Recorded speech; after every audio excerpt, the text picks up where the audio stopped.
बताएंगे कि जागरण क्यों होता है और ये जागरण इतना बड़ा विशाल या बाहर पंडाल लगता है, क्यों लगता है, इसके बारे में भी बताएंगे कि एक बार सब मिलकर बोलो जय दुर्गा महारानी की।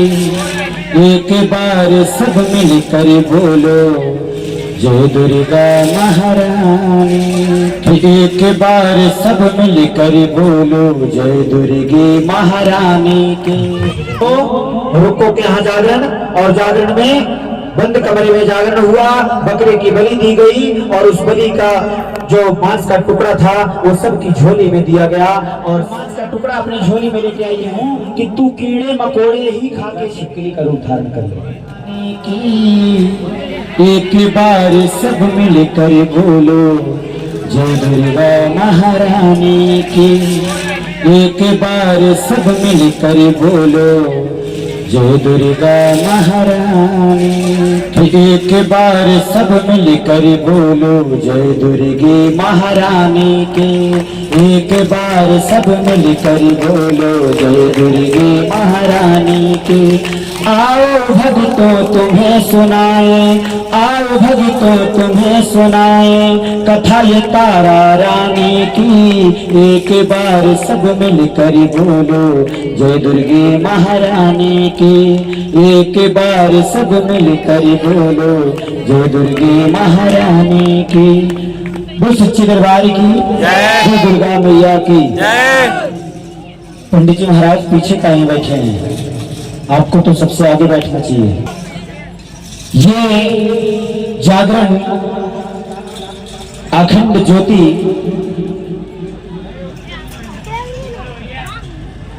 और पंडाल इतना बड़ा भव्य विशाल क्यों होता है, क्यों किया जाता है, इसका कुछ कारण है।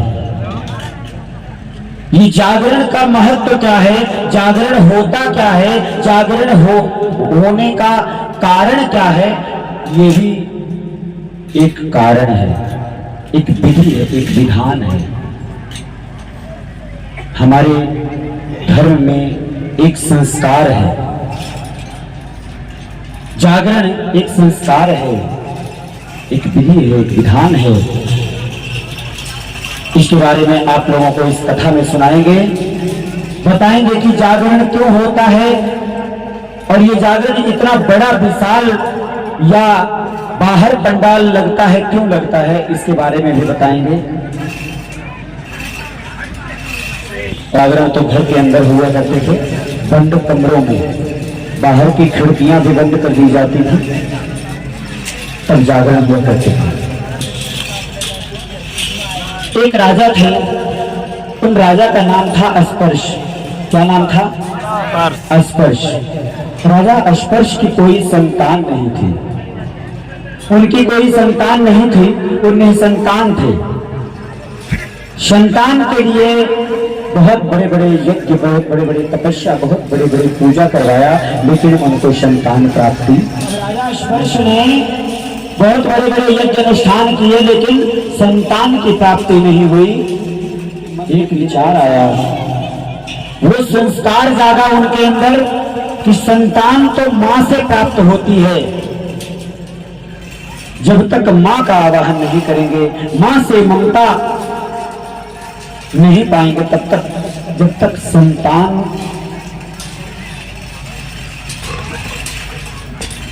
का आवाहन करने के लिए मां का होना जरूरी है। अगर मां नहीं है तो पुत्र की प्राप्ति नहीं हो सकती, संतान की प्राप्ति नहीं हो सकती। ये सच बात है ना। इसी प्रकार से राजा अस्पर्श के मन में ये विचार आया कि अगर संतान की प्राप्ति करनी है तो माता रानी को आवाहन करना होगा, उन्हीं को बुलाना होगा। अपने घर में, उनके घर में एक मंदिर था, उस मंदिर के अंदर एक माता जी की तस्वीर थी। उस तस्वीर पे एक माला चढ़ाया, पुष्प की माला पहनाया और माता रानी की ज्योत प्रज्वलित करी। वो ज्योत प्रज्वलित कहाँ करी? अपने हाथों की गदोरी थी। ऐसे हाथों की गदोरी उठा लिए और इसी के अंदर दीप धूप ज्योति रख दिया और इसी पे अखंड जोत जला दी। और मैया रानी से एक ही अरदास लगाई कि मैया रानी ये जोत जो जल रही है ये तब तक नहीं मैं बुझने दूंगा जब तक आप मुझे संतान प्राप्ति का फल नहीं दे देती।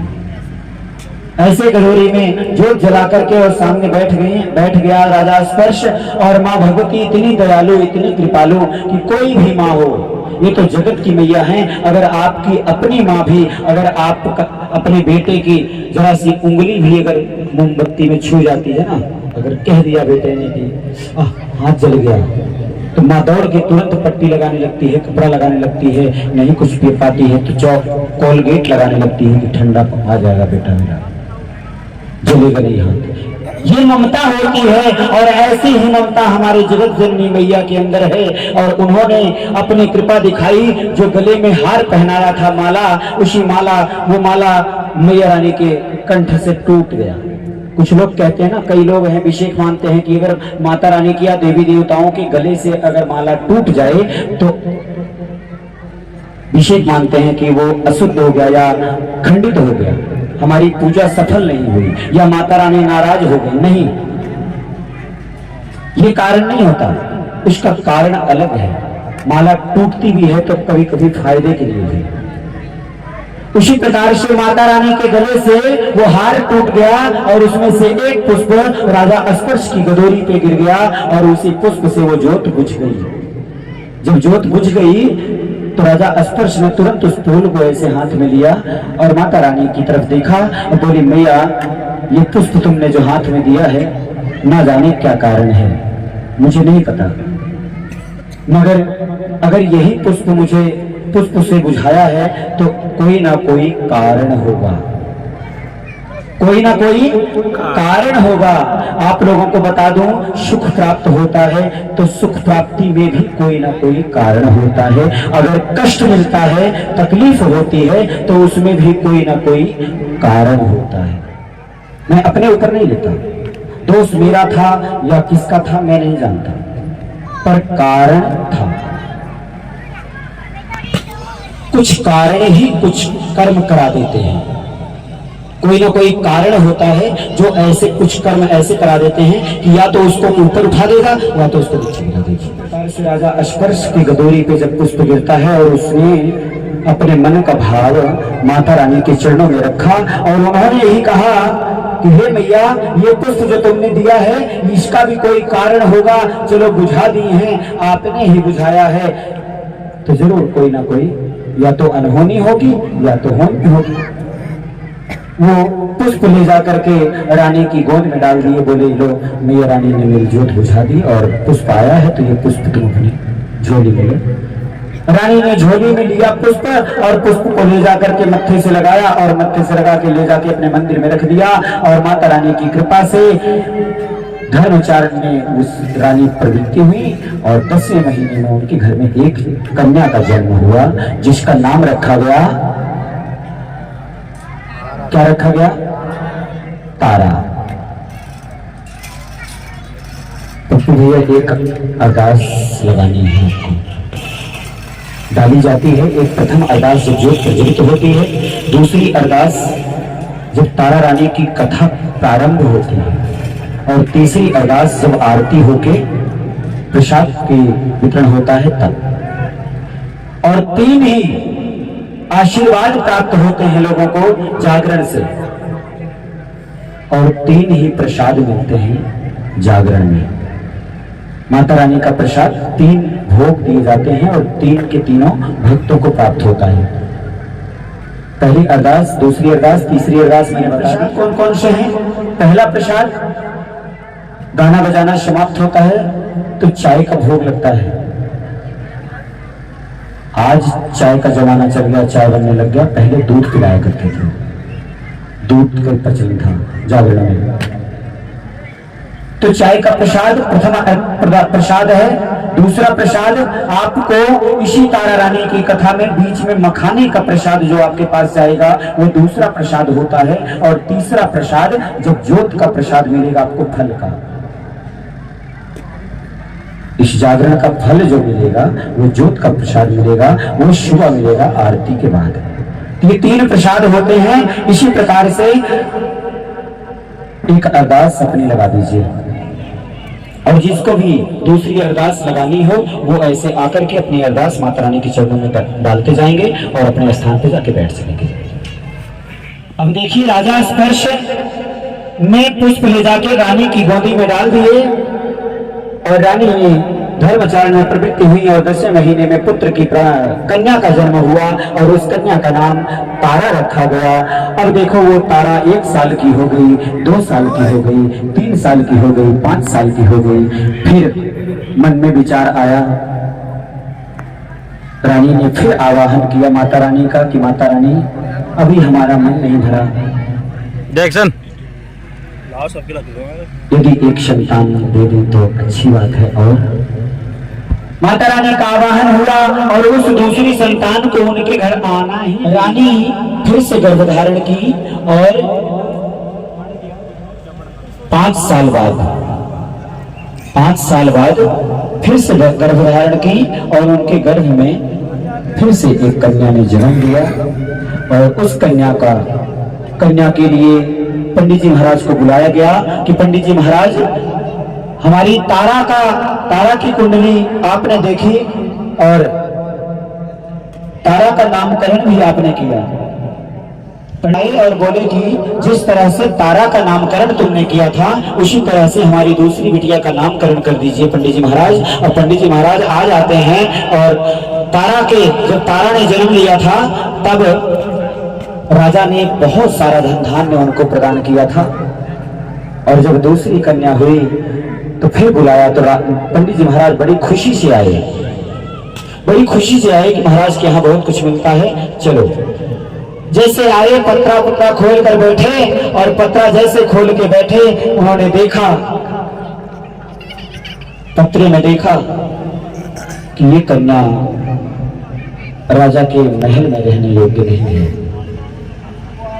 अब उनके दिमाग में समझ में नहीं आ रहा है कि अब करें क्या। राजा महाराजा बैठे हुए हैं, महाराज जी बैठे हुए हैं। उन्होंने कहा कि बताओ पंडित जी महाराज क्या हुआ। पंडित जी महाराज कह रहे हैं, महाराज मेरी बोलती बंद हो गई, मैं तो बोल नहीं पा रहा हूँ। बोले क्या हुआ, कारण तो बताओ। जो भी होता है कुछ ना कुछ कारण होता है, तो कुछ तो बताओ, कारण का निवारण होगा। तो बोले नहीं, आप क्षत्रिय हैं, हमारे बताने से आपको क्रोध आ जाएगा और क्रोध में आप वो काम करेंगे जो मैं नहीं चाहता। बोले महाराज आप ब्राह्मण हैं, आप पूजनीय हैं, मैं आपसे आपके खिलाफ कैसे जा सकता हूं। आपको मेरे ऊपर विश्वास करना चाहिए। बोले आप क्षत्रिय हैं, क्षत्रियों को क्रोध बहुत जल्दी आ जाता है। तो बोले नहीं, मैं आपको वचन देता हूं कि मैं क्रोध नहीं करूंगा, आप जो कहेंगे मैं वही करूंगा, दूसरा कुछ नहीं करूंगा। बोले महाराज फिर बैठ जाओ। आगे बैठा लिए और वही पंडित जी महाराज अब कथा सुनाने लग रहे हैं। बोले सुनो, आपके दोनों बेटियों की कथा सुनाता हूं। ये जो दोनों बेटियां आपके घर आई हैं, ये कौन है, कहां से आई हैं, इसके बारे में सुनिए। बोले ये 2 अप्सराएं थी, स्वर्गलोक की 2 अप्सराएं थी जो आपके घर में दोनों बेटियों ने जन्म लिया है। तारा बड़ी थी और ये छोटी थी। आपकी इस छोटी बेटी को श्राप मिला है कि ये किसी बड़े घर में राजा महाराजाओं के यहाँ या ब्राह्मण क्षत्रियों के यहाँ इसका पालन पोषण नहीं होगा, इसका पालन पोषण किसी गरीब घर में होगा, इसको श्राप मिला है। तो बोले महाराज किसने दिया है श्राप। बोले ये ऐसा है, अब सुनो, ये दोनों कन्याएं अप्सरा थी स्वर्गलोक की और ये एक बार पृथ्वी पे भ्रमण करने आई और पृथ्वी पे आने के बाद यहाँ पे वो रुक गई। उनको यहाँ के लोग अच्छे लगने लग गए, यहाँ का खान पान अच्छा लगने लग गया, यहाँ का प्रेम व्यवहार अच्छा लगने लग गया और वो स्वर्ग नहीं गई और पृथ्वी पे ही रुक गई। पृथ्वी पे रुकने के बाद 1 महीने बाद एकादशी का व्रत आया और एकादशी का व्रत सभी लोग रहते हैं, कुछ लोग जो रहते हैं, कितने लोग रहते हैं एकादशी का व्रत। एकादशी का व्रत माताएं बहनें हमारी बहनें नहीं रहती क्या? 11 एकादशी नहीं रहती, रहना चाहिए। एकादशी का व्रत रहना चाहिए। एकादशी का व्रत रहने से भगवान विष्णु प्रसन्न होते हैं, आपके घर में धन धान्य की प्राप्ति होगी। अब उन्होंने देखा कि यहाँ के लोग एकादशी का व्रत रख रहे हैं, तो उन दोनों ने भी ठान लिया कि हम एकादशी का व्रत रखेंगे। तो जो बड़ी बहन थी उसी ने बताया कि एकादशी का व्रत रखेंगे। छोटी जो थी वो 5-6 साल की थी, 7 साल की, बहुत छोटी सी ऐसी बच्ची थी, उसको उतनी समझ नहीं थी कि करना क्या चाहिए। बड़ी बहन ने कह दिया ये व्रत निराजली रखना चाहिए। बड़ी वाली एकादशी जो आती है, बड़ी एकादशी है, इसमें निराजली व्रत रहना चाहिए, इसमें जल भी ग्रहण नहीं करना चाहिए। दोनों बहनों ने व्रत रखा। दिन बीत गया, रात बीत गई, और दूसरे दिन सुबह जब हुआ, सूर्योदय हुआ, तो सूर्योदय के समय बड़ी बहन ने कहा अब व्रत तोड़ने का समय आ गया। तो लोगों से पूछा कि ये व्रत तोड़ा कैसे जाता है। किसी ने बता दिया कि अगर फलाहार लेकर के व्रत रखा गया है तो अन्न से व्रत तोड़ते हैं, और अगर निराजली व्रत रखा हुआ है तो उसे फल द्वारा, फलाहार द्वारा व्रत तोड़ना चाहिए। ये नियम है, शास्त्रों में भी लिखा है कि अगर निराजली व्रत कोई भी रहते हो तो डायरेक्ट सीधा अन्न से रोटी सब्जी दाल चावल खा के व्रत नहीं तोड़ा जाता, उसके लिए फलाहार से ही व्रत तोड़ना चाहिए। और अगर फलाहार लेके व्रत रखा गया है तो उसके लिए अन्न से व्रत तोड़ना चाहिए। अब ये भाव उन दोनों बहनों के अंदर आया। उन्होंने बताया कि हम भी तो निराजली थे, कुछ खाया पिया नहीं है। तो छोटी बहन को बोली बेटा जा तू बाहर देख, कहीं पेड़ पौधों में कोई फल मिल जाए तो लेके आ, उसी को हम खा के अपना व्रत तोड़ेंगे। अब छोटी बहन निकल जाती है, बाग बगीचों में जाकर के ढूंढने लगती है, लेकिन उसे कहीं कोई फल नहीं मिलता। बहुत दूर चली जाती है। गर्मी का महीना, दोपहर का समय हो जाता है, पसीना पोंछते हुए एक नीम के पेड़ के नीचे खड़ी हो जाती है। उसी के बगल में एक वाल्मीकि का घर था, गरीब आदमी था, उसका घर था। उसके दरवाजे पे एक बूढ़ी माता बैठी थी। वो बुढ़िया माता बैठ करके टूटी फूटी चारपाई थी, उसी पे बैठी हुई थी। और उन्होंने देखा तो बुला लिया, बेटा इधर आओ। जैसे ही वो छोटी कन्या उनके पास गई, बोली बेटा तुम बड़े परेशान हो? बोले हाँ माता जी, मुझे भूख लगी है, कल से व्रत में थे और कोई फल नहीं मिला, कुछ खाने को नहीं मिला, इसलिए हमारा व्रत नहीं टूट रहा है। हमें बहुत तेज से भूख लगी है। जब भूख का नाम लिया तो उस बुढ़िया माता के मन में दया आई। उसने आवाज लगाई, बोली बेटा बहू अगर कुछ है घर में तो लाके दे दे, इस बिटिया को खा ले, बहुत भूखी है। तो वो वाल्मीकि थे, थोड़ा छोटे परिवार के थे।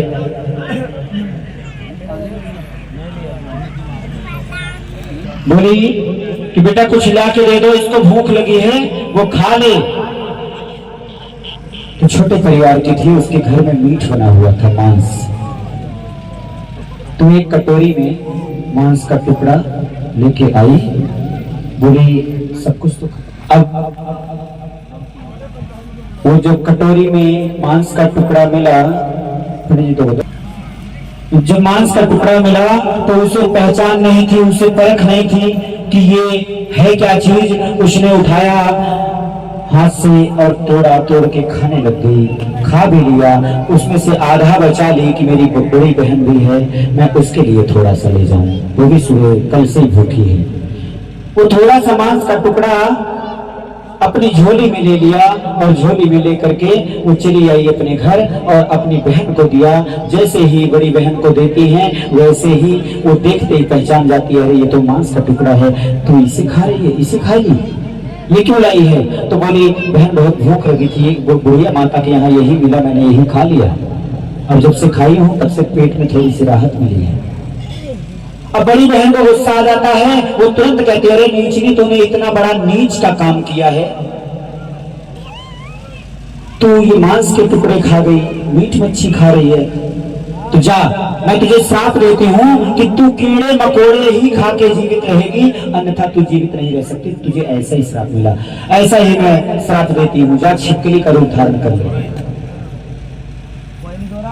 छिपकली का रूप धारण कर ले, और आज से तू कीड़े मकोड़े ही खाएगी। तुझे अन्न ग्रहण नहीं करना है। और छिपकली नहीं खाती, छिपकली दाल चावल रोटी सब्जी कुछ नहीं खाती। छिपकली जीती है तो कीड़ों मकोड़ों को ही मिल के खाती है, उसी से छिपकली जीती है। अब जैसे ही वो छिपकली का रूप धारण करने लग गई, देखा उसके पैरों तले पैर जो थे वो छिपकली का बनने लग गया, पूंछ सी बनने लग गई। अब वो देखते ही तड़पने लग गई, रोने लग गई। फिर अपनी बहन से कहती है, बहन तूने कैसा जुल्म गुजारा, मोहे श्राप काहे दे डाला। अरे मोहे श्राप काहे दे डाला, मोहे श्राप काहे दे डाला। बहने तूने कैसा जुल्म गुजारा, मोहे श्राप काहे दे डाला। हाँ जी भैया, गाजियाबाद आ गया। हाँ जी, मुरादाबाद आ गया। अब वो तड़पने लग गई और रोने लग गई, बिलखते बिलखते चिल्लाने लग गई और कहती है, बहन मुझे, मैं तो तेरी छोटी बहन थी, तूने मुझे श्राप क्यों दे दिया। छोटी बहन तो बेटी जैसी होती है, और अपनी बेटी को ही तूने श्राप दे दिया। मैं तो जानबूझ के नहीं खाई थी, मैं तो पहचानती नहीं थी इसको, छोटी थी ना, इसको कुछ फर्क नहीं था, पता नहीं था। उसने कहा, मैं अनजान थी, मुझे नहीं पता था कि ये है क्या चीज, मैंने खा लिया। तो बड़ी बहन कहती है, अब तो श्राप दे दिया, अब तो मुंह से निकली बाणी और बंदूक से निकली गोली कभी वापस नहीं होती। होता ना, आज के युग में 100 श्राप लोगों को दे दो, कहीं कुछ नहीं लगेगा, लेकिन दिल से बद्दुआ, दिल से दिया हुआ बद्दुआ आज भी लगता है। आज भी अगर किसी को तकलीफ दी जाए, किसी को भी अगर तकलीफ दी जाएगी, अगर वो तकलीफ में होके उसका दिल अगर दर्द में आया और दिल से अगर किसी को बद्दुआ दे दिया तो वो बद्दुआ लगेगी आज भी। बाकी तो हम रोज कहते रहे, श्राप देते रहे, जा तू भी कुत्ता बन जा, तू बिल्ली बन जा, कहीं कुछ नहीं बनता, कोई नहीं लगता ये श्राप।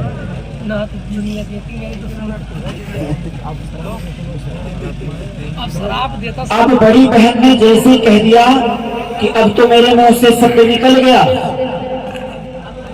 उसे वापस तो नहीं ले सकती ना।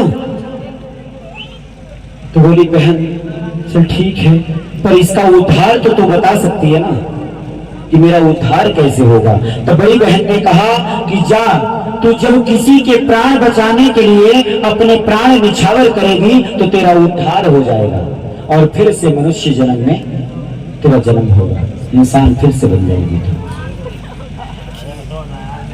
ये शब्द थे बड़ी बहन के। पंडित जी महाराज को अच्छी सेवा मिल गई है, ये सच्चे सेवक हैं। इस शाम से ही मैं देख रहा हूँ, ये डंडा इनके हाथ में, मैं भी डर रहा था, कई बार तो मैं भी डर रहा था कि कहीं ऐसा ना हो ये लट्ठी चली ही जाए। महाराज जी सब सो रहे हैं, इनको उठा रहा हूं। निंद्रा रानी कौन थी पता है? हाँ जी, निंद्रा रानी थी कुंभकर्ण की पत्नी। निंद्रा रानी कुंभकर्ण की पत्नी थी। जब कुंभकर्ण का वध किया था राम ने, तो उसके बाद राम जी की शरण में आके बैठ गई निंद्रा। बोली, महाराज अब मैं किसके भरोसे रहूं, कौन है मेरा, मुझे अपनी शरण में ले लो। तो राम जी ने उनको वरदान दिया था कि हे निंद्रा, इस युग में तो मैं दूसरी नारी ना ही दासी और ना ही अपने शरणागत ले सकता हूँ सीता के अलावा। जाओ, कलयुग में मेरा जहां भी गुणगान होगा, जहां देवी देवताओं का आवाहन होगा, देवी देवताओं का नाम का उच्चारण होगा, वहां तुम आना, जहां कथा होगी वहां तुम आना, हमारा दर्शन करना, देवी देवताओं का दर्शन करना, चले जाना। और नहीं जाओगे तो ऐसे ब्राह्मणों की नजर तुम पे पड़ेगी और वो तुम्हें भगा देंगे, और नहीं भागोगी तो तुम्हें ऐसा निंदित कर देंगी, बेइज्जती कर देंगे कि तुम्हें भागना ही पड़ेगा। तब भी नहीं भागी, तो उनके पास ऐसा जल है कि उस जल के छींटे से तुरंत भाग जाएगी। अब इसी प्रकार से देखो, बड़ी बहन ने उपाय बताने लग गई कि जा, जब तू किसी के प्राण बचाने के लिए अपने प्राण निछावर करेगी तो तेरा उद्धार हो जाएगा, तो फिर से मनुष्य जन्म में आ जाएगी। अब वो सुनते सुनते धीरे धीरे पूरा रूप छिपकली का धर लिया और छिपकली का रूप धरते धरते वो रेंगते रेंगते कहां को चली गई। ये पहला सवाल है। 3 सवाल भी मांगे जाएंगे और तीनों सवालों में से जो जवाब देगा उन्हें माता रानी के दरबार से खजाना प्राप्त होगा। बोले सच्चे दरबार की। पहला सवाल है मेरा,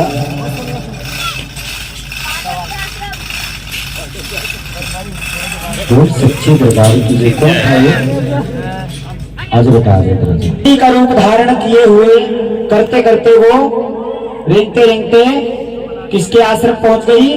पांडवों के।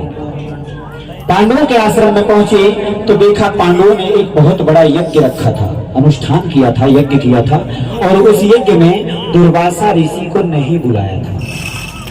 पांडवों ने दुर्वासा ऋषि को नहीं बुलाया था। क्यों? इसका भी कोई कारण था। इसका भी एक कारण था। दुर्वासा ऋषि को उस यज्ञ में क्यों नहीं बुलाया गया? ये कारण था कि दुर्वासा ऋषि क्रोधी थे, गुस्सा आता था उनको, अपार गुस्सा आता था, और जब गुस्सा चढ़ जाता था तो वो कुछ नहीं देखते थे, अपनी तलवार उठाते थे और चला देते थे, फरसा उठाते थे, चला देते थे। सामने कौन है उन्हीं का पुत्र हो कभी नहीं देखते थे, ध्यान नहीं देते थे। इसीलिए उनको उस यज्ञ में नहीं बुलाया गया कि महाराज आए, पता लगे हमारा टूटा फूटा प्रसाद, हमारा छोटा सा भंडारा बनेगा और उस भंडारे में अगर थोड़ी सी कोई कमी हो गई तो दुर्वासा ऋषि महाराज को क्रोध आ जाएगा। कौन सो रही हैं? अब देखो,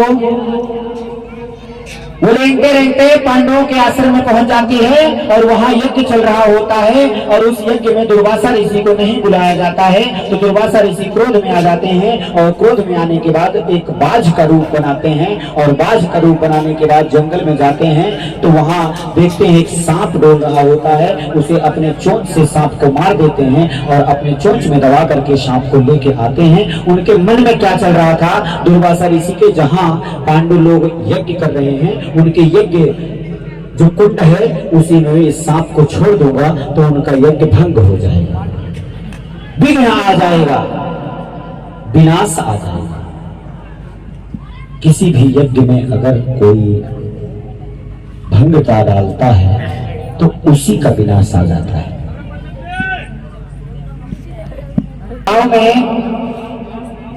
दुर्वासा ऋषि ने बाज का रूप बनाया और चोंच में अपने सांप को दबाया और यज्ञ में डालने के लिए ले गए। तो जैसे ही पांडवों के आश्रम में पहुंचे वैसे ही देखा कि पांडवों का यज्ञ संपूर्ण हो चुका था, उनका यज्ञ संपूर्ण हो चुका था। और प्रसाद के लिए, भंडारे के लिए एक पतीला चढ़ा हुआ था, उसमें दूध, चावल, मखाने, पंचमेवा डाले हुए थे। खीर का प्रसाद बन रहा था कि जितनी संगत बैठी है सबको खीर का प्रसाद बंटवाएंगे। खीर भी बन गया।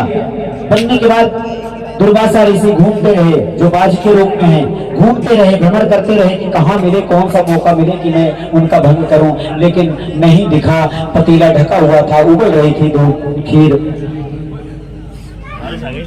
जब प्रसाद बन गया, कंप्लीट हो गया, तब उसके बाद, उसके तुरंत बाद भक्तों ने जाकर के पतीले का ढक्कन हटा दिया कि ठंडी हो जाए खीर, थोड़ी हवा लग जाए इसमें, ठंडी हो जाए तो लोगों को वितरण कराएंगे, प्रसाद बांटा जाएगा। अब देखो, भक्तों ने जैसे ही ढक्कन हटाया, उधर ऊपर से दुर्वासा ऋषि बाज के रूप में देख रहे हैं, और जैसे ही देखा पतीला हटाया वैसे ही तुरंत लाके उस जो चोंच में अपने मुंह में सांप दबाए थे उस सांप को छोड़ दिया। सांप को छोड़ दिया। वो 2.5 किलो का सांप जाकर दूध में जब पड़ता है तो वो नीचे बैठ जाता है, किसी को दिखाई नहीं दिया। लेकिन देख कौन रहा था? छिपकली।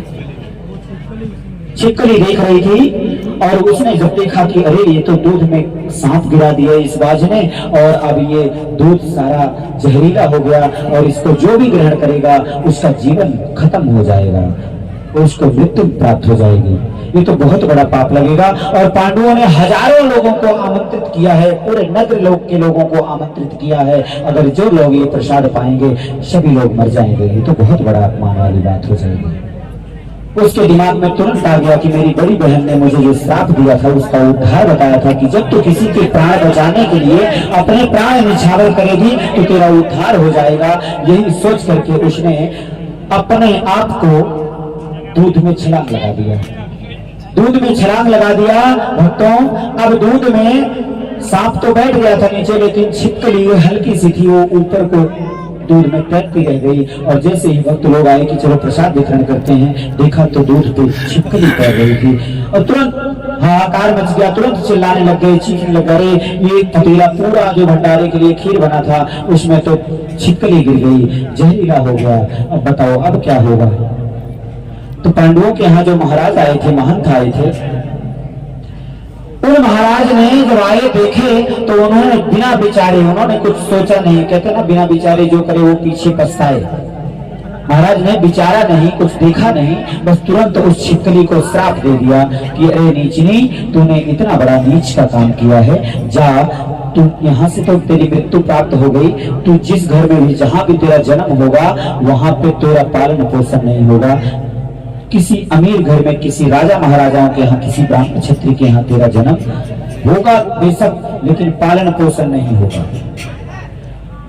हे राजन, ये वही कन्या है जो आपके घर में जन्म ली है, उसको यही प्राप्त है, यही श्राप मिला था। राजा अस्पर्श ने हाथ जोड़ा, बोला महाराज इसमें कन्या का कोई दोष नहीं है, इस बिटिया का कोई दोष नहीं है, श्राप देने वालों ने भी नहीं बिचारा, श्राप दे दिया, ना सोचा ना समझा दे दिया, उसकी गलती है। छोटी सी बच्ची को पता होता है किसी चीज का, 2-4-5 साल के बच्चों को अगर कोई अनजान चीजें पहली बार जीवन में दे दो तो उसको पता नहीं चलेगा कि ये है क्या चीज। उसने वो मांस खा लिया था, उसको नहीं, अनजान थी वो, उसमें उसका कोई दोष नहीं था, लेकिन फिर भी उसकी बड़ी बहन ने उसको श्राप दिया था। और यही तारा ने ही, आपकी जो बेटी तारा है, इसी ने श्राप दिया था। दूसरा श्राप पांडवों के यहाँ जो महाराज जी थे, महंत जी, व्यास जी, उन्होंने श्राप दिया कि जा नीचनी, तू जो नीच का काम किए है, तू किसी नीच घर में ही तेरा पालन पोषण होगा। और देखो पंडित जी महाराज से बोले, महाराज इसका कुछ उपाय बताओ, अब करना क्या है। बोले ऐसा करो, एक संदूक बनवाओ, संदूक में सोने चांदी हीरे मोती जवाहरात जड़वा दीजिए, और जड़वाने के बाद इस संदूक में गुलाब की पंखड़ियां डलवा दीजिए, एक मखमल का कपड़ा डलवा दीजिए, और हे बाबू हे, सिर्फ यही को नहीं, जरा उधर भी ध्यान दे देना। अब महाराज से पंडित जी महाराज बताते हैं कि संदूक बनवाइए, उसमें गुलाब की पंखड़ियां डलवा दीजिए, और उसमें एक मखमल का कपड़ा डलवा के उसी कपड़े के अंदर गुलाब की पंखड़ियों में इस कन्या को लिटा दीजिए, और संदूक बंद कर दीजिए, और संदूक में हीरे मोती जड़वा दीजिए, और ले जाके गंगा मैया की गोदी में डाल दीजिए, और गंगा मैया से कह दीजिए कि हे गंगा मैया, ये संतान तो मेरी है, लेकिन मेरे नाम से इसका नाम नहीं है, तो मेरी तो हो ही नहीं सकती, तो हे गंगा मैया, इसे आपको दे रहा हूं और आप ही जाने क्या करना है। राजा ने ऐसे ही किया, संदूक में कन्या को ले जा करके गंगा जी में डाल दिया। और जानते हैं ना सभी लोग, हर साल तो जाते हैं हरिद्वार, मेरे ख्याल से आप लोग तो साल में 2-3 बार जाते हैं, 2-3 या 4 बार जाते हैं, आते जाते रहते हैं आप लोग, बहुत ही धार्मिक लोग हैं आप लोग। अब इसी भाव से, इसी प्रकार से जब गंगा जी में संदूक को डाला गया तो गंगा जी की जो लहर है तेज, गंगा मैया ने अपनी लहर कम कर ली। अपनी लहर मीठा मीठा कर दिया और संदूक बहते बहते चला गया काफी दूर। एक नगर में पहुंचा। उस नगर में एक ब्राह्मण देवता गंगा के किनारे सुबह सुबह में स्नान कर रहे थे, नदी में स्नान कर रहे थे गंगा जी में। और स्नान करते करते उनकी नजर पड़ी कि एक संदूक बहता हुआ जा रहा है, उसमें हीरे मोती जवाहरात जड़े हुए हैं। पंडित जी के अंदर लालच आ जाती है, उसको पकड़ने के लिए दौड़ते हैं, लेकिन पंडित जी पकड़ नहीं पाते हैं। वो काफी गहरे में था, समझ में नहीं आता पंडित जी महाराज करें क्या। थोड़े और गहरे में गए, जब नाक से ऊपर पानी हो गया तब पंडित जी से बर्दाश्त नहीं हुई, क्योंकि तैरने नहीं आता था उनको तैरने नहीं आता था। वो वहीं से वापस आए, बोले अब मैं क्या करूं, संदूक नहीं मिल रहा है। बाहर निकले तो देखे एक पेड़ पे एक कालू नाम का लड़का था, वो लकड़ी काट रहा था। गरीब था, वो लकड़ी काट के ले जाता था, बेचता था, तो उसके घर का खाना चलता था। पंडित जी महाराज ने तुरंत आवाज लगाया, बेटा कालू। कालू तुरंत पेड़ पर से उतर के आया। बोला पंडित जी महाराज बताइए क्या बात है। बोले बेटा वो देखिए एक चीज चमकते हुए जा रही है, उसी को पकड़ के ला दे जरा। जब कालू ने भी देखा, अरे इसमें तो हीरे मोती जड़े हुए हैं,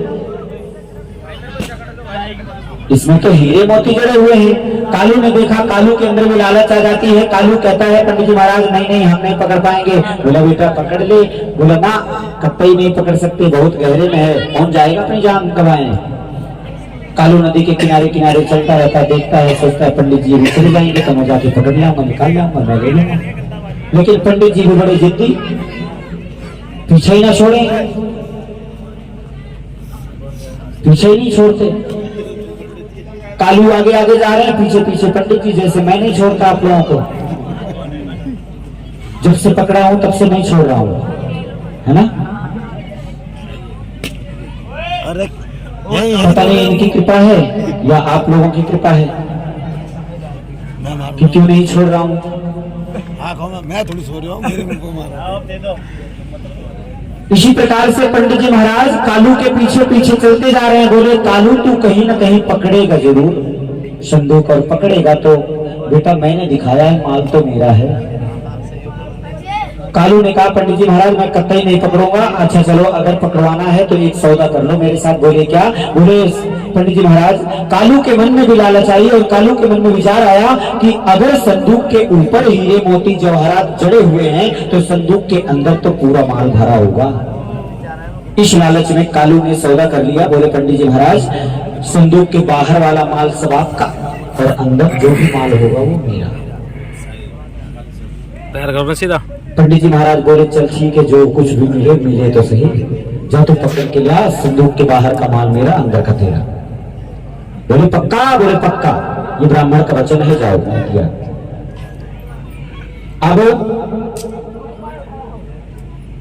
जैसे ही कालू अंदर जाके संदूक पकड़ के ले आया, बाहर निकाला और पंडित जी से बोला पंडित जी अपना सौदा ले लो। बोले खोल तो सही है। बोले ले लो पहले, तुम्हारा कोई भरोसा नहीं, तुम बड़े लालची पंडित हो। नहीं जैसे मैं हूं ऐसा मत बोलो। लालच तो सभी ब्राह्मणों के अंदर होता है। ब्राह्मणों को तो सीता मैया ने श्राप दिया है कि कितना भी धन मिल जाए लेकिन तुम गरीब ही रहोगे। सीता मैया ने उन्हें श्राप दिया है कि तुम कितने भी अमीर हो, कितना भी धन कमा लोगे लेकिन रहोगे तुम गरीब ही, तुम्हारे घर धन रुकेगा नहीं। ये श्राप मिला है ब्राह्मणों को, इसीलिए ब्राह्मण गरीब होते हैं।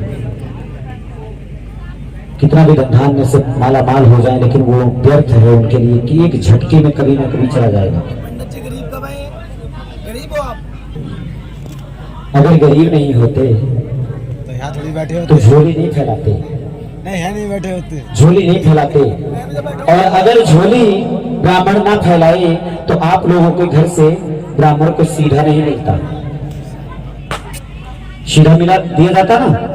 इसी प्रकार से अब देखो कथा में चलते हैं। बोले सच्चे दरबार की अगर नींद आ रही है तो एक बार जरा दोनों हाथ को उठा करके जरा एक बार जयकार घोषित करते हैं। बोल सच्चे दरबार की जय। तो जय माता दी, जय माता दी, जय माता दी, जय माता दी। पीछे वाले नहीं बोल रहे जय माता दी, जय माता दी, जय माता दी, जय माता दी। अब पंडित जी महाराज संदूक पे से सारा हीरे मोती जवाहरात निकाले और अपने गमछे में बांधा और इधर उधर देखा कोई इनकम टैक्स वाले तो नहीं देख रहे हैं, और यहाँ दबाया और सीधा निकल लिए अपने घर को। और इधर कालू ने देखा कि पंडित जी महाराज कुछ दूर चले गए तो तुरंत संदूक का लॉक तोड़ा और संदूक का ढक्कन जैसे खोला तो उसमें एक गुलाब की पंखड़ी जैसी खिलती गुलाब कमल पुष्प की तरह एक कन्या उसमें मुस्कुराती हुई दिखा कालू को। उसने तुरंत हीरे मोती जवाहरात को भूल गए और तुरंत ही उस कन्या को उठाया, अपने हृदय से लगा लिया और ले जाके अपनी पत्नी की गोद में डाल दिया। बोले लो, तुम रोज जाकर के गंगा मैया से कहती थी कि हे गंगा मैया मुझे एक संतान दे दो, तो गंगा मैया ने ही दिया है, ये गंगा मैया ने ही तुझे दिया है। अब जब उसकी पत्नी पा जाती है, अपने घर में पालन पोषण करने लगती है, कुछ दिन बीत जाता है, उसका नाम रखती है क्या, ये दूसरा सवाल है। रुक्मणी। अगर जो गलत जवाब दोगे तो 11 रुपए जमा भी करना पड़ेगा। चलो कन्फर्म है। बेटा तो दूसरी बात ये पहले बोल दिया। तू कल की कथा मुझे लगता सुन के आया था क्या? ओहो, कौन सा है सकल दिखाओ। तो सारी रात बैठ के इसने तारानी की कथा आगे करो। सुनी है, तो भाई दूसरी भी इसी को दो। तुमने बात नहीं बताया। मैंने सुना नहीं है पर। अच्छा, दो उनको भी तो, अभी इसी का स्वीकार होगा, तो मैं नहीं लूंगा, लेना तो पड़ेगा। बोल सच्चे दरबार की जय। उसको दे दो।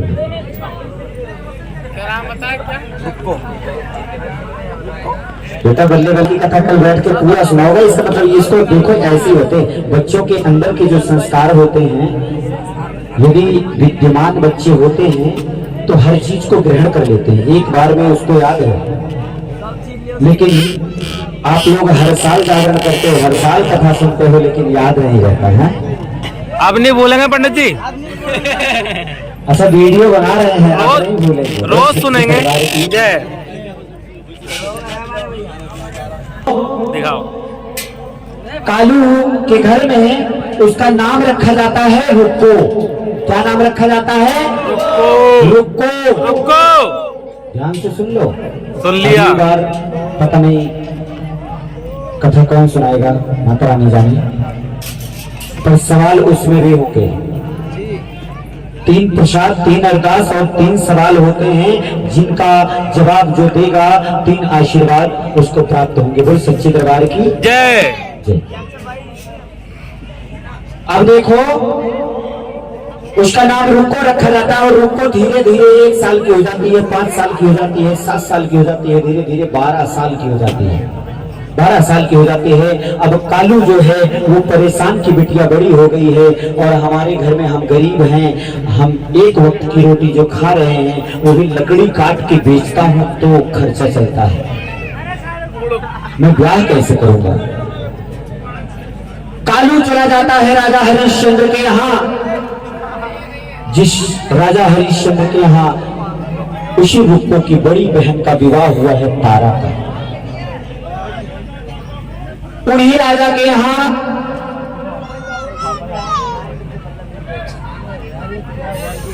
कालू चला जाता है और कालू कहता है, हे महाराज, हे राजन, मैं गरीब हूँ, मेरी बिटिया बड़ी हो रही है, विवाह के लिए मेरे पास पैसे नहीं जुटा पा रहा हूँ, आप अपनी अगर कृपा कर दें तो मेरी बेटी का ब्याह हो जाए, मुझे कुछ पैसा कौड़ी दे दें, कुछ खर्चा दे दें। राजा ने कहा, सुनो, मेरे घर में एक बूढ़ी माता आती है झाड़ू पोछा करने, झाड़ू पोछा करने आती हैं और उनका एक लड़का है, अगर कहो तो मैं बात करूं और विवाह मैं बोल दूंगा, वो कुछ ले देंगे नहीं, विवाह हो जाएगा और विवाह का भी जो खर्चा लगेगा मैं दे दूंगा, मैं करवा दूंगा, तुम जाओ विवाह की तैयारी करो। दूसरे दिन जैसे ही वो बूढ़ी माता उनके घर महल में झाड़ू पोछा करने आई, तुरंत राजा ने कहा कि ऐसा है माता जी, आपका जो पुत्र है उसकी विवाह की बात कर ली है मैंने कहीं, और परसों शादी करानी है, विवाह कराना है, तो तुम भी अपनी तैयारी करो। मैंने उसको बोल दिया, वो तैयारी कर रहा है, परसों बारात लेके चले जाना और वहां विवाह हो जाएगा।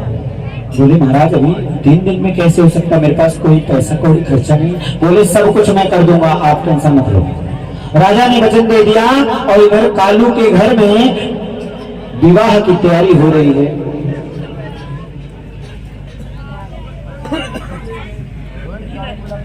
बरेली वाली का ध्यान से देख भी लियो। अब देखिए, बैठना नहीं है, आ जाइए। अब इधर कालू शादी की बात चल रही है और व्यवस्था बना रहे हैं। एक दिन रह गया, कल को बारात आएगी, आज मेहंदी रस्म है, रुक्को के हाथ में मेहंदी लगनी है। तो रुक्को के अंदर वो संस्कार पहले वाला ही फिर से जाग गया। उसने देखा कि महारानी के यहाँ, महाराज के यहाँ एक महल है, उनके महल में माता रानी का दरबार लगा हुआ है। और ये सच बात है कि राजा हरिश्चंद्र के महल में, राजा हरिश्चंद्र का जब तारा से विवाह हुआ था तो तारा रानी ने सबसे पहले राजा से यही वचन लिया था कि यदि मेरी मैया का दरबार अपने महल में बनवाओगे तभी मैं आपसे विवाह करूंगी। राजा ने हाँ किया था और महल में मंदिर बनवाया था, तभी रानी तारा ने विवाह किया था।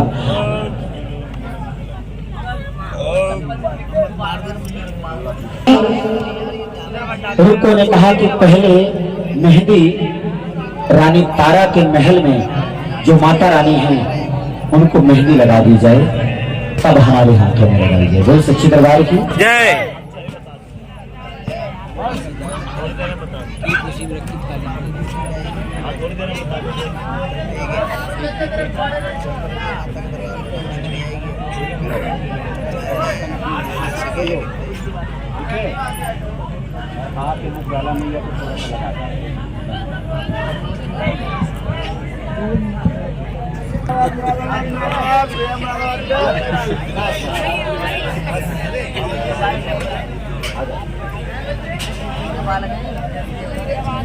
अब इनको दे दीजिए, ये सखी हैं,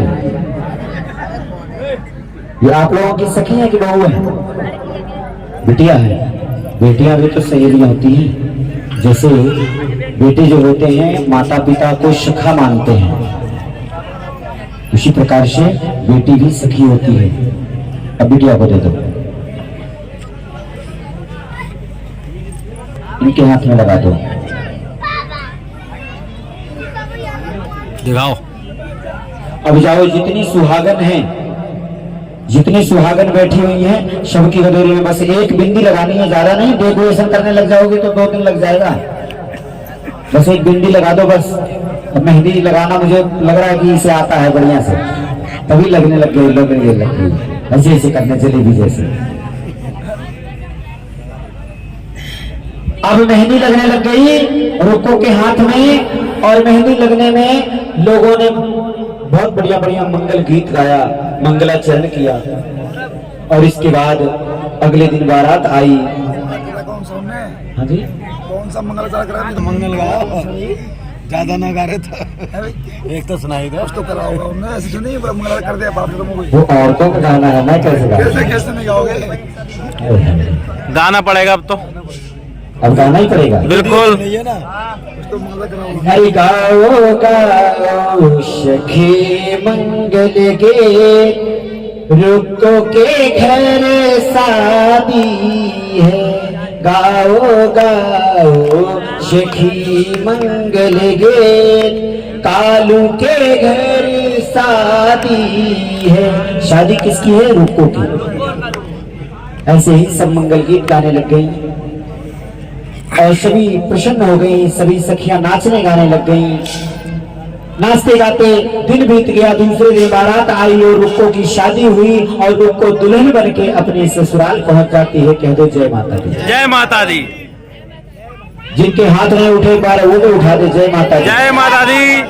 रुक्को दुल्हन बन के अपने ससुराल पहुंच जाती है और ससुराल में पहुंचने के बाद वो देखती है कि बहुत गरीब घर में फिर मैं आ गई। गरीब तो मायके से थी ही, ससुराल भी गरीब ही मिला।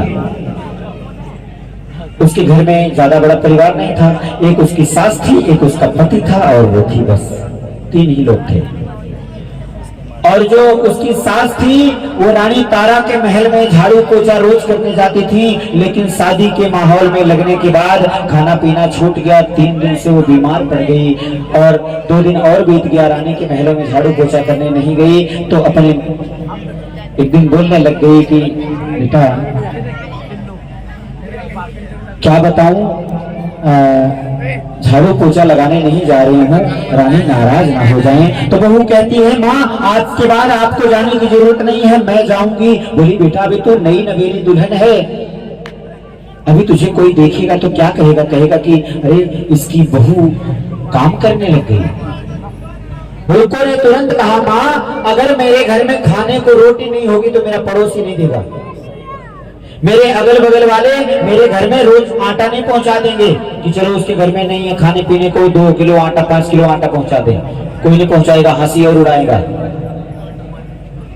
कि खाने के तो लाले पड़े हुए हैं, फिर भी घर में बैठी है, ये भी कह देंगे। इसलिए हे माँ मैं आपको वचन देती हूँ कि आपको कोई देखेगा नहीं, मुझे कोई देखेगा नहीं, आपको कोई टोकेगा ही नहीं, कहेगा ही नहीं, क्योंकि मैं ऐसे समय पे उठ के जाके झाड़ू पोछा करके आ जाऊंगी कि लोग देखेंगे ही नहीं। और रोज सुबह 4 बजे उठती थी और 4 बजे रानी तारा के महल में जाकर के झाड़ू पोछा करके चली जाती थी।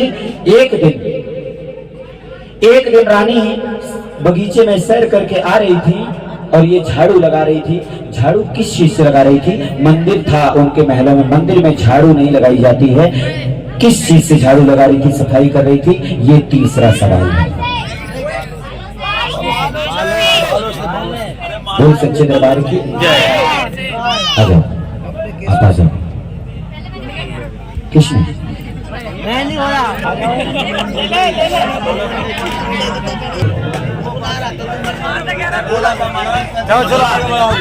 तो भैया इनको भी दो, पंडित जी महाराज को भी दो, नहीं नाराज हो जाओ। बोलिए सच्ची दरबार की। हे बच्चों ये शरारत अच्छी नहीं लगती, मैं रोकूता हूँ जाके। अब देखो रुक्को रानी के महल में अपने केस द्वारा झाड़ू लगा रही होती, सफाई कर रही होती। रुक्को के अंदर ये संस्कार था, इतना ज्ञान था। चुन्नी से भेंट लाए हो, उसी में भेंट बांध दो चुन्नी के अंदर, यहां से जाओ छाड़ो। रुक्को के अंदर वो संस्कार था कि झाड़ू कभी भी मंदिर में नहीं लगाया जाता, इसलिए मंदिर में कपड़े से पोछा लगाया जाता है या वाइपर चलाया जाता है, या फूल वाली झाड़ू आती है, मार्केट में मिलता है फूल वाली झाड़ू, उसको मंदिर में लगाया जाता है। लेकिन जो ताड़ वाली झाड़ू आती थी पहले जमाने में, वो ताड़ की झाड़ू से कभी भी मंदिर में नहीं लगाना चाहिए, क्योंकि ताड़ जो होता है वो अछूत होता है, अशुद्ध होता है। अब उसने केसों से अपने बाल में से झाड़ू लगाने शुरू कर दिया और माता रानी को निहारती रही। और तारा का एक पुत्र था रोहित, उस रोहित को निहारती रहती थी और ऐसे ही मन में करती थी कि माता रानी मुझे भी ऐसा ही कोई पुत्र देना। रानी सैर करके आ रही होती है और घूंघट में उसको देखती है कि ये कोई नई नवेली दुल्हन है, झाड़ू लगा रही है, ये कौन है।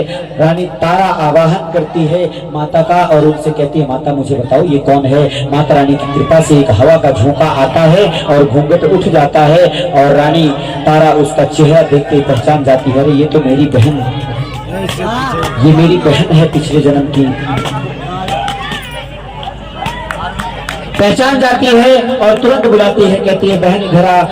तो रुक्को कहती है हे रानी, हे महारानी, आप हमारी मालिकिन हैं, मैं आपकी दासी हूँ, आप मुझे बहन मत बोला करो। तो बोली नहीं, तू मेरी ही बहन है, आज से तू मेरी छोटी बहन, मैं तेरी बड़ी बहन, जा तुझे जिस चीज की जरूरत हो बता दिया, मैं तेरी सेवा पूरी करूंगी। रानी तारा ने उसे वरदान दे दिया और इधर रुक्को ने जब रोहित को देखती थी तो उसके मन में लालसा होती थी कि ऐसा ही पुत्र प्राप्त हो। तो रानी तारा से कहती है कि आपके मंदिर में जो माता जी बैठी है ना, उनसे कह देती, आपकी तो सुनती हैं, अगर आप कह देंगी तो मेरी मुराद, मेरी झोली भर जाएगी और मुझे भी आपके जैसा ही एक पुत्र चाहिए। रानी तारा ने आवाहन किया और माता रानी से अरदास लगवाई उनकी और जाके वो चरण में बैठी हैं और बैठने के बाद तुरंत ही माता रानी की अरदास लगा के माता रानी से मांगा कि हे माता रानी मुझे पुत्र प्राप्ति दे दो और मैं माता रानी आपका जागरण करूंगी। जागरण के लिए संकल्प ले लिया। माता रानी की कृपा हुई, धर्मचारण में प्रवृत्त हुई और 10वें महीने में उसके घर में पुत्र प्राप्त हुआ। पुत्र की प्राप्ति हुई और पुत्र धीरे धीरे बढ़ता गया, 5 साल का हो गया। संकल्प नहीं पूरा हुआ, जागरण नहीं कराया। 5 साल का हो गया तो उसके चेहरे, उसके शरीर पे माता रानी ने खुद धारण किया। कहते ना हम लोग चेचक निकला, माता रानी निकास, माता रानी का निकास आ हुआ है। तो इसी प्रकार से हो गया। रुक्को की समझ में कुछ नहीं आया। रुक्को ने बेटे को लिया और तारा रानी के यहाँ चली गई और तारा रानी से जाकर के बोले कि देखो बहन मेरे बेटे को क्या हो गया। जैसे तारा ने देखा वैसे तुरंत बोला ये माता रानी का वाहन है, माता रानी आई है, तूने कोई संकल्प या कुछ मन्नत मानी है उसको पूरा कर दे। बोली हाँ मैंने माना था कि जब मुझे संतान होगी तो मैं माता रानी का जागरण करूंगी और अभी तक नहीं किया। बोले जा तू जागरण कर, फटाफट जा तैयारी कर, कल तेरे यहाँ जागरण हो जाएगा।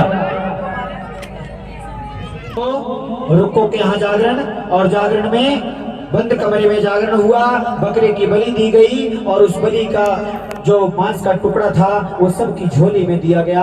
और ये भी राजा ने देखा, खिड़की से जाके झांका राजा ने कि देखते हैं क्या हो रहा है। राजा ने देखा कि मांस का टुकड़ा रानी तारा ने भी अपने झोली में लिया और राजा को क्रोध आ जाता है। राजा ने तुरंत रानी की कलाई पकड़ी और अपने महल में ले आए। बोले रानी तू किसी गरीब घर में क्यों गई, जागरण में क्यों गई और तूने ऐसा काम क्यों किया। तू मांस का टुकड़ा अपनी झोली, सुनो तुम्हारे झोली में जो मांस का टुकड़ा है यही प्रसाद है, ये इससे माता रानी प्रसन्न होती हैं, बलि से प्रसन्न होती हैं। बोले बलि से प्रसन्न होती हैं। तारा चुप रही। बोले अगर ऐसी बात है तो बोले राजन ऐसा मत बोलो। बोले तेरी झोली में मांस का टुकड़ा मैंने अपनी आंखों से देखा है। बोले राजन मत बोलो ऐसा, वो प्रसाद है। बोले प्रसाद, मांस का टुकड़ा प्रसाद होता है। बोले राजन मत बोलो ऐसा, प्रसाद है वो। बोली झोली खोल दिखा प्रसाद कौन सा है। झोली खोल अपनी। जैसे ही रानी ने अपनी झोली खोला वैसे ही वो मांस का टुकड़ा जो था उसमें वो मखाने के रूप में बदल गया। कह दो जय माता दी। जय माता दी। मखानों के रूप में, पंचमेवे के रूप में बदल जाता है। और जैसे ही झोली में पंचमेवा का प्रसाद देखते हैं राजन को क्रोध आ जाता है। इसे बंटवाना है। कोई भी ये प्रसाद जो जा रहा है वो कोई खाएगा नहीं, आरती के बाद ही खाएंगे। वो प्रसाद जो बलि का प्रसाद मिला था वो मखाने के रूप में बदल जाता है। भक्तों अब मखाने के प्रसाद आपके बीच में भी जा रहा है। ये माता रानी के जागरण का दूसरा प्रसाद है। अब मखाना देखते ही राजा को क्रोध आ जाता। राजा कहते हैं रानी तू जादू करनी है, तुझे जादू आता है, तूने तो सब कुछ पता नहीं क्या कर दिया है। रानी कहती है राजन मत लो परीक्षा, मत बोलो ये सब चीजें। बोले बलि से अगर माता प्रसन्न होती है तो ले मैंने अपने घोड़े की बलि दे दी। तलवार उठाया, अपने घोड़े की गर्दन काट के गिरा दिए। बोले अब बलि दे दिया, अब बुला माता रानी कहाँ है, बुला कहाँ है माता रानी। इस मूर्ति में, पत्थर की मूर्ति में क्या माता रानी है। पर कहते हैं ना कि प्रेम निर्गुण को भी गुणवान बना देता है, प्रेम दानव को भी इंसान बना देता है। प्रेम की महिमा इतनी अपार होती है कि प्रेम पत्थर को भी भगवान बना देता है। इस पत्थर की मूर्ति में भी प्राण होते हैं। प्रतिष्ठा मंत्र जो पढ़ा जाता है वो प्रतिष्ठित करने के लिए ही उसमें प्राण जगाए जाते हैं। माता रानी का आवाहन करने के लिए, बुलाने के लिए राजा ने अपने घोड़े की बलि दी। बोले बुला माता रानी कहाँ है। आज अगर इस पत्थर की मूर्ति से तेरी माता निकल जाती है तो मैं मान जाऊंगा कि माता होती है, माता होती है। अन्यथा ये ढकोसला है, ये जागरण, ये कीर्तन, ये भजन, ये क्या है, ये सब ड्रामा है। नहीं मानती रानी, चुप रह जाती है, शांत रहती है। राजा कहते हैं बलि चाहिए तो ले मैं बेटे की भी बलि देता हूं। तलवार उठाया और बेटे की गर्दन काट के गिरा दिया। बोले अब तो बुला माता को। और जैसे ही गर्दन पे तलवार चली वैसे ही रानी तारा की ममता जाग गई और वो उसकी ममता दहल गई और दहलते हुए उसने अपनी ममता को छकार करके मां से आवाहन किया कि हे मां, अब ये तकलीफ नहीं सह पाऊंगी। आप भी मां हैं, जगत की मां है, संसार की मां है। अगर संसार पे कोई विपत्ति पड़ती है तो तुम्हें तकलीफ होती है ना। तो मैं अपने पुत्र का बलिदान कैसे बर्दाश्त करूंगा। ये कह के आवाहन करती है और मां भगवती उसी पत्थर की मूर्ति से प्रकट होती हैं, सीधा साक्षात प्रकट होती हैं। और प्रकट होने के बाद राजा के मुकुट पे ऐसे हाथ मारती हैं। राजा का मुकुट काफी दूर जाके गिरता है। राजा देखते ही एकदम से हड़क जाते हैं, सोचने लगते हैं ये क्या हो गया, ये हो क्या गया। और तुरंत माता रानी के शरणागत हो जाते हैं। माता रानी कहते हैं कि हे राजन, मैं तुम्हें श्राप भी नहीं दे सकती, मैं आपको श्राप भी नहीं दे सकती क्योंकि तुम मेरी पुत्री तारा के पति हो। मैं तुम्हें मृत्यु दंड भी नहीं दे सकती, लेकिन तुम्हें एक कर्म देती हूं, तुम्हें एक सजा जरूर देती हूं कि कलयुग में आज के बाद, कलयुग में पृथ्वी लोक पे आज के बाद जो भी जागरण होगा, बंद कमरे में जो भी जागरण होगा, मैं उसे स्वीकार नहीं करूंगी। और जिस जागरण में बलि दी जाएगी, जीव बलि दी जाएगी, मैं उस पूजा को स्वीकार नहीं करूंगी। अगर मुझे भेंट देनी ही है, बलि देनी ही है, तो मुझे नारियल की भेंट दे देना, मैं उसी से स्वीकार करूंगी, उसकी पूजा सफल बनाऊंगी, उसके लिए उद्धार करूंगी। बोल सच्ची दरबार की जय। इसीलिए जागरण में नारियल की भेंट चढ़ाई जाती है, इसीलिए नारियल की भेंट चढ़ाई जाती है। अब माता रानी ने कहा कि राजन, कलयुग में पृथ्वी लोक में जो भी जागरण होगा वो खुले मैदान में होगा, खुले मैदान में होगा, घर से बाहर होगा। और माता रानी की अखंड ज्योत जो जगेगी वो खुले मैदान में, ताकि बाहर के लोग भी दूर से भी दर्शन देख सके, हमारा दर्शन कर सके। और नारियल की भेंट स्वीकार करूंगी। और इसी प्रकार से माता भगवती राजन को ये बात कहती हैं और मां भगवती राजा के पुत्र रोहित पे हाथ फेरती हैं, पुत्र जीवित हो जाता है। घोड़े पे हाथ फेरती हैं, घोड़ा जीवित हो जाता है। और मां भगवती इतना कह के अंतर्ध्यान हो जाती हैं। रानी तारा ने राजा से कहा कि राजन देख लिया ना। बोले हाँ, ये सच है कि माता होती है, ममता है। और इसी प्रकार से रानी महारानी की कथा भी संपूर्ण होती है। और रुक्कों की यहाँ जागरण संपूर्ण करके, जिस तरह से रुक्कों के यहाँ जागरण संपूर्ण करके रानी तारा आकर के अपने महलों में महाराज को साक्षात माता का दर्शन कराया था, उसी प्रकार से आज यहाँ का जागरण संपूर्ण होता है। और आप सभी लोग अपनी नजरों से एक बार माता रानी को नजरों से देख लीजिए, ये माता रानी साक्षात दर्शन देंगी आपको। बोली सच्ची दरबार की, बोल दुर्गा मैया की।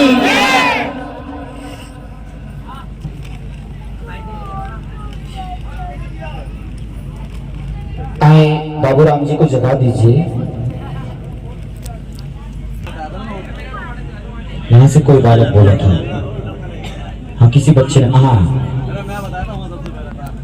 आपने बताया था। आप आए क्यों नहीं हमारे पास?